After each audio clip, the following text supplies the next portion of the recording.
各位早上好，现在我跟大家分享的是我刚刚的又收了一台斯巴鲁，真的是非常喜欢这个品牌啊。那这个车有什么特别呀？把那个之前的 XV 给卖了，卖给一位粉丝了啊，然后呢还成了朋友。那个 XV 呢车况也相当不错，17年的车跑了3万公里啊，而且是实表。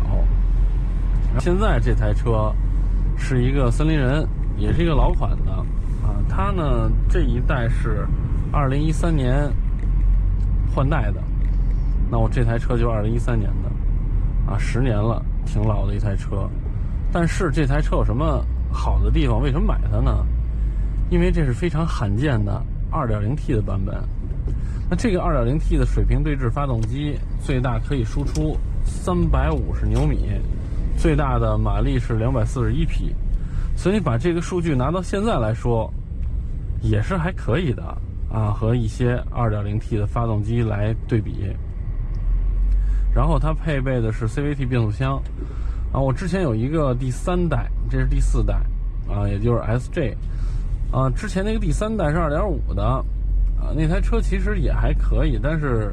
哪儿不好啊？那个也卖朋友了，卖给我那个大哥了，开途锐那个大哥。然后那个车是4速的变速箱啊，虽然自动变速箱它很可靠，但是4速的未免档位少了点儿。而且这都是哪年了？都是12年了，这俩车其实就差了1年，但是换了一代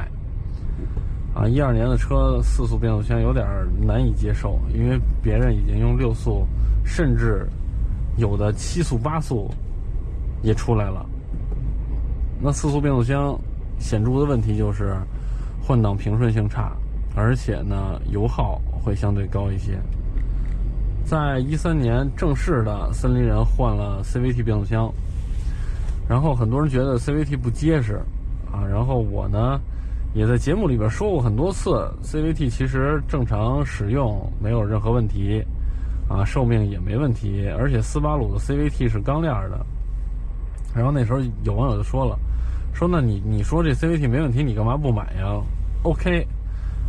这车10万5千公里我买了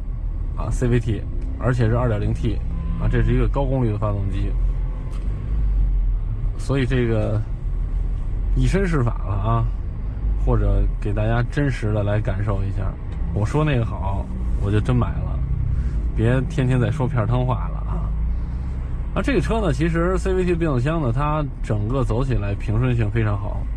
然后你需要动力的时候，你一脚下去以后，它的发动机会给你保持一个非常合理的转速，就是你扭矩非常大的这么一个转速，一直把速度给你抬起来。所以它的0到100只有7秒多啊！但是老车我确实也没这么跑过。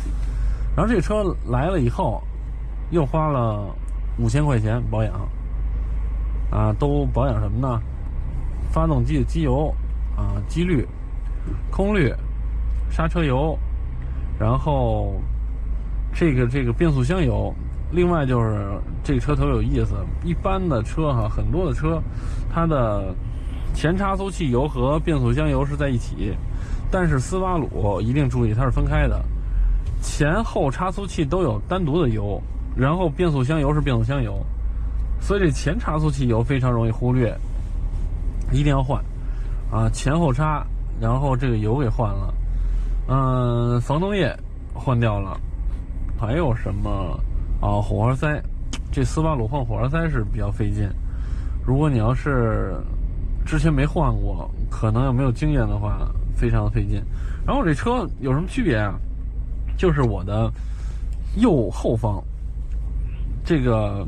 或者说这个后部的右边啊，写着森林人 Forester 这块下边多了一个 XT 啊，我的理解是叫 Extra Turbo 啊，就加了一个涡轮。我的这个排气管是2根啊，就外观上好像就这点区别，轮毂不知道一样不一样啊，到时候静态的时候再跟大家分享。然后这台车当年应该是40多万，个人一手车，车况特别好啊，这车基本上原版原漆，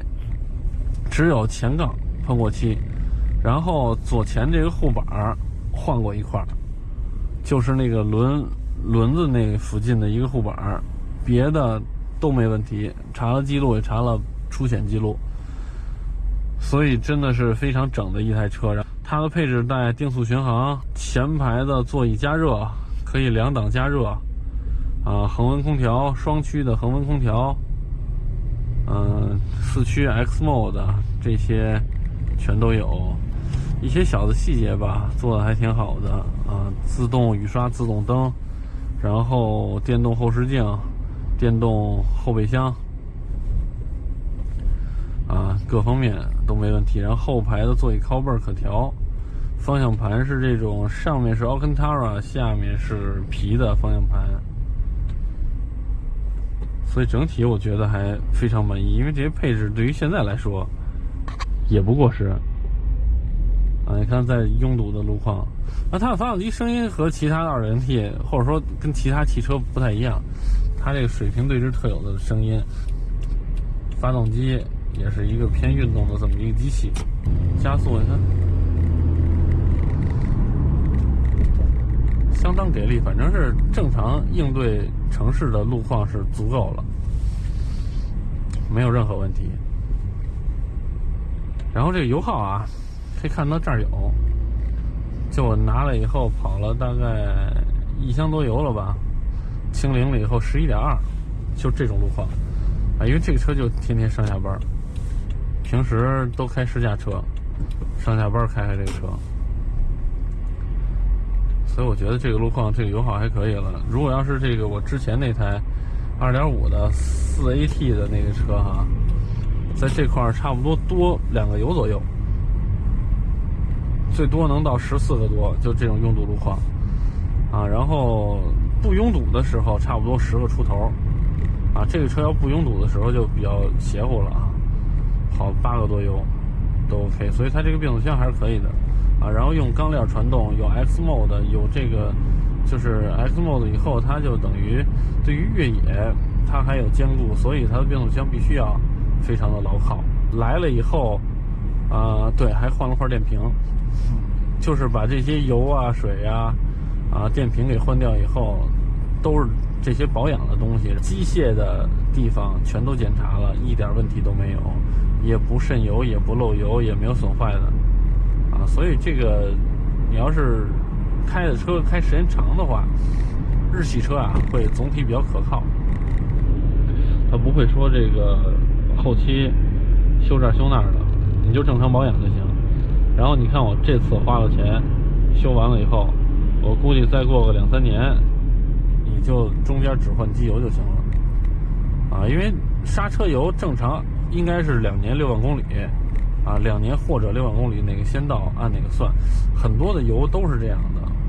然后变速箱油的话，我觉得你再跑个7-8万公里再换也没问题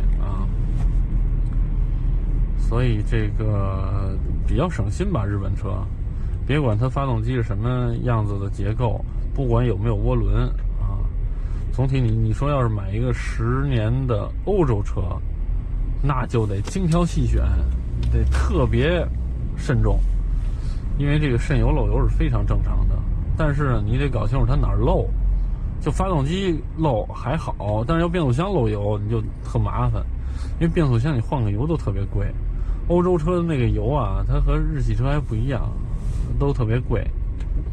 然后这次对我这个没用斯巴鲁原厂的油，我的机油用的是宝马的跟大家说了，我都用宝马的油，宝马的这个机油壳牌的基本上灰壳，然后符合宝马标准的那个油，对于宝马这种机器来说都没问题的话这种只要标号对了就没有什么问题宝马的油我觉得一直用的还挺不错的，用了大概得有10多年了所有的这些车都用过宝马的油。然后主要是我这个还有一个小渠道这可以私信聊另外呢，就是变速箱油也没有原厂的，用的是同样的符合它的标准的ZF 的采埃孚的油，别的其实就没有什么了，别的你就看你心情吧，喜欢哪个品牌用哪个品牌。反正这个车保养基本上都是用的采埃孚的油，然后没有采埃孚的就用的是原厂的包括刹车油啊、防冻液呀、这些用原厂就 OK 了日本车一般来说绿色的防冻液比较多，然后你这个加防冻液的时候千万颜色别错了，以前就红的绿的欧洲车用红的，日系车用绿的，最后呢欧洲车出了一个蓝的比如现在宝马用的也是蓝的所以就是千万颜色别错了，别的区别不太大也没有说，其实网上很多的这种专业的这个机油博主说你这个符合这个标准，那符合那标准，其实你在正常城市里面开什么机油问题都不太大。举个例子有人说我这个用全合成油就1万公里换，我这个车也是5000公里保养，我用什么油我都5000公里保养正好有一个这个最近比较火的大 V 说这个修理工都在骗你，都不用保养，其实它是按照保养手册来的，并不是说修理工骗你。这个怎么来的呀？为什么在国外可以1万公里保养，到了国内变成5000公里这个得说一下，以前咱们的油品、咱们的空气都没那么好，所以呢，这个机油的寿命，德国人来一看，说不行，这太脏了，所以就把这个保养周期给缩短了1半了。但是现在其实你看空气都在治理，得到了一些改善，除非你这个地方污染太严重空滤这个滤不干净，它还是会进到机油里头的。为什么会把机油污染了？因为机油有一个重大特性，就是它的清洁性，散热、清洁、润滑3大特性，所以清洁性非常重要。它怎么清洁的？它是把你发动机里的脏东西洗到机油里头，然后通过机油滤芯给过滤完了，它再进去。所以机油滤芯是有寿命的。那时候日系车都是这种小的机油滤芯，欧洲车有的用那种大的长效滤芯就是它滤纸长一点，它能多过滤一些但是呢，为了保守安全起见、谨慎，它就把换油里程缩短1半，从1万到了5000，然后呢，有的这个自然吸气车呢，从15000变成了7500，是这么来的。所以这就大家都习惯了5000公里保养，空气得到改善了，但是油品质量肯定比以前也提升了。可是你可以从咱们的加油站打出来1玻璃杯的油，再去这个进口车、进口进来的车里边抽出来1玻璃杯，你来对比一下，基本上从欧洲来进口的车，它那个油看着跟水一样，没有颜色，但咱们的这个油呢，基本上就跟啤酒一样，发黄的这里边是什么那我也不知道，但是就这么一个现象，所以它油品质量也是问题，因为它油要喷到燃烧室里面去燃烧，燃烧完了以后呢，机油再做一遍清洗，所以它们是混在一起的。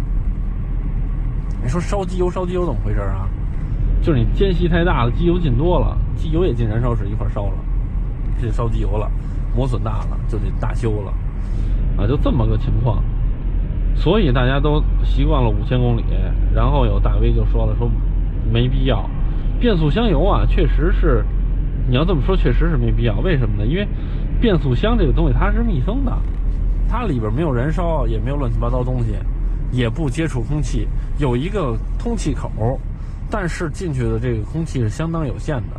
所以你可以按照它的这个换油里程来，但一般来说6万8万它都得换了，你不能跑到20万。